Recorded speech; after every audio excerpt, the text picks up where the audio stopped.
In a quiet village, nestled between rolling hills and ancient trees, a young student approached his wise teacher, eyes filled with curiosity and longing for understanding. "Master," he asked softly, "what is the true value of life?" The teacher, with a gentle smile, paused for a moment, then reached into his robe and produced a rough, ordinary-looking stone.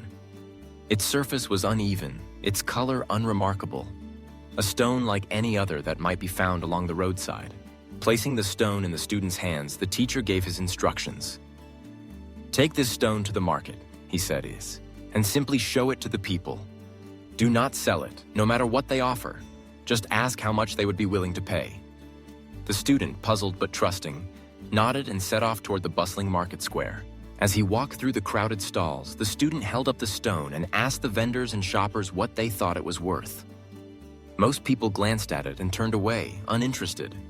Some shook their heads, wondering why anyone would carry such a thing. Hours passed, and only one kind street vendor paused. She smiled at the student and said, "It's not much, but I'll give you $1 for your trouble." Grateful, the student thanked her but remembered his teacher's words and did not sell the stone. At the end of the day, he returned to his teacher and shared his experience. "No one wanted it," he said, "except for one woman who offered me $1." The teacher nodded, the corners of his eyes crinkling with wisdom. "Tomorrow," he said, "take the stone to the jewelry store. Show it to the owner, but remember, do not sell it, no matter what is offered." The next morning, the student entered a bright and elegant jewelry store. The owner took the stone, examined it under a magnifying glass, and his eyes widened with surprise. "This is no ordinary stone," he exclaimed. "I'll give you $500 for it." The student, astonished, politely declined and hurried back to his teacher. The teacher listened patiently, then gave one final instruction. "Now," he said, "visit the antique collector at the edge of the village. Show him the stone and ask what he would pay." The student made his way to the old shop with its shelves lined with relics and treasures of the past. The collector took the stone, studied it with great care, and then looked at the student in awe. "This is a rare and precious gem," he declared. "I will give you everything I own for it." Shocked, the student returned to his teacher, heart pounding with disbelief. "Master, I don't understand. The same stone was worth almost nothing to some and everything to others. How can this be?"